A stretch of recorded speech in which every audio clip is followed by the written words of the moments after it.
Aku lagi di kamar aja. Tiba-tiba aja aku bengong di kamar, terus kepikiran sesuatu. Lumayan lama sih kepikirannya, sekitar 5 menitan lah.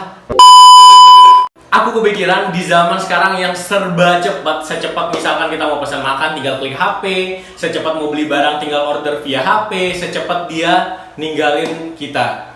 Apaan sih? Aku kepikiran zaman sekarang banyak mahasiswa yang bisa lulus cepat karena akses informasi yang begitu cepat. Gak perlu nyari literatur kesana kemari kayak dulu harus pakai motor, harus pakai sepeda, ke perpustakaan daerah, perpustakaan kota, atau pinjem kemana-mana. Tapi dibalik itu semua ada juga, nggak ada sih, kayak banyak juga mahasiswa yang lulusnya itu lama banget sampai akhirnya jadi semester tua. Bukan, jadi mahasiswa tua. Pertanyaan di benakku tuh kayak, kok bisa sih ada mahasiswa yang lulusnya cepat, ada yang lulusnya lama?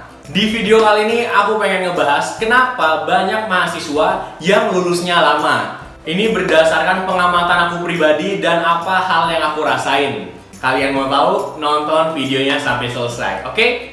Nah, menurut aku yang udah berusia 23 menuju 24 tahun sekarang ini, alasan kenapa banyak mahasiswa yang tidak lulus cepat ada dua.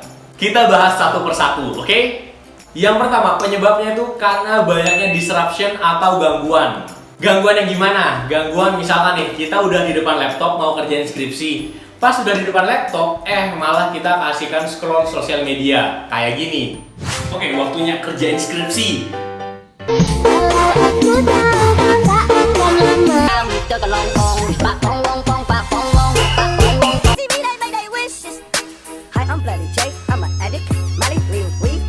Disruption selanjutnya, misalkan kita udah mau kerjain skripsi, tiba-tiba teman-teman atau enggak keluarga kita nelpon buat ngajakin keluar. Kayak gini. Halo? Nongkrong di Anglo? Oh ya udah. Iya, sekarang OTW. Halo? Kumpul keluarga? Oh iya. Dan masih banyak disruption lain yang ganggu kita buat ngerjain skripsi. Kalau dari yang dua tadi, kalian paling sering dapat disruption yang mana? Yang kedua, dosen susah banget dihubungin.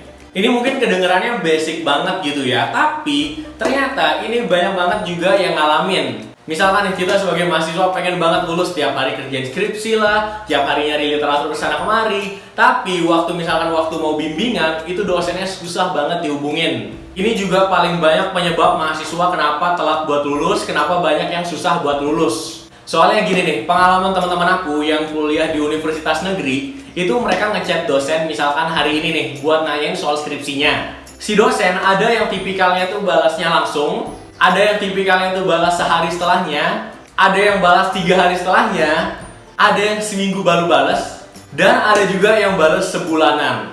Bahkan ada juga yang lebih dari sebulanan baru balas.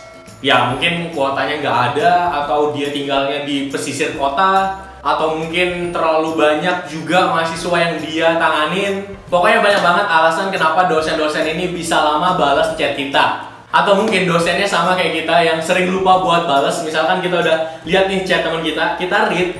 Pas sudah kita read, terus kita kayak ngerjain hal yang lain, tau-taunya kelupaan buat balas. Nah, kesimpulannya dari dua hal tadi itu ngebuat mahasiswa males buat ngerjain skripsinya. Menurut aku pribadi, skripsi ini bisa kelar kalau emang kita udah bikin planning yang cukup matang. Ya nggak perlu matang-matang juga bisa sih, nggak muluk-muluk misalkan mau kerjain sehari 5 lembar, besok 2 lembar, besok 3 lembar, yang penting konsisten aja kerjain setiap harinya. Dan selalu ingat ini tanggung jawab kalian ke orang tua kalian yang udah ngebiayain kuliah supaya bisa kelarin skripsi kalian. Emang sih di luar sana banyak yang buat statement kayak, udahlah nggak usah kuliah nggak penting. Lihat aja tuh Steve Jobs sama Mark Zuckerberg bisa sukses walaupun di DO dari kampusnya dia.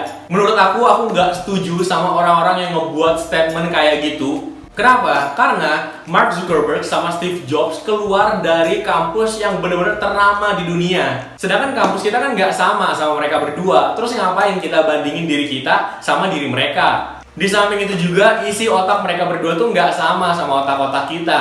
Jadi walaupun kita di DO atau nggak kuliah, tapi kalau kita sendiri nggak improve skill kita nggak mau pelajarin hal baru, terus berangan-angan kayak kita bakalan jadi kayak Steve Jobs atau Mark Zuckerberg, ya itu cuma mimpi kosong gitu loh. Otak mereka tuh bener-bener keren banget karena mereka terus belajar, terus improve hal baru. Sedangkan kita cuma leha-leha, main HP doang, scroll sosial media, nggak ada pelajarin hal-hal baru. Ya masa mimpinya setinggi itu, sedangkan yang kita lakuin cuma gitu-gitu doang. Kalau emang kalian mau sukses, kalian mau ngelakuin hal yang gede gitu, ada harga yang harus kalian bayar. Nggak bisa cuma leha-leha, males-malesan, terus tiba-tiba besok di rumah ada yang ketok, tok, tok, tok, ini uang 1 miliar. Kan nggak mungkin kan? Perjalanannya itu panjang, nggak ada yang instan kayak tadi. Sekarang kalau emang kalian mahasiswa yang belum kelar skripsinya, kelarin aja, konsisten kerjain 2-3 lembar setiap harinya. Kalau emang bener-bener waktunya mepet banget, bisa 10 lembar per hari, 10 lembar per hari. Nanti pastinya bakalan kelar juga. Segitu aja video kali ini, sampai ketemu di video-video selanjutnya. Oke, see you!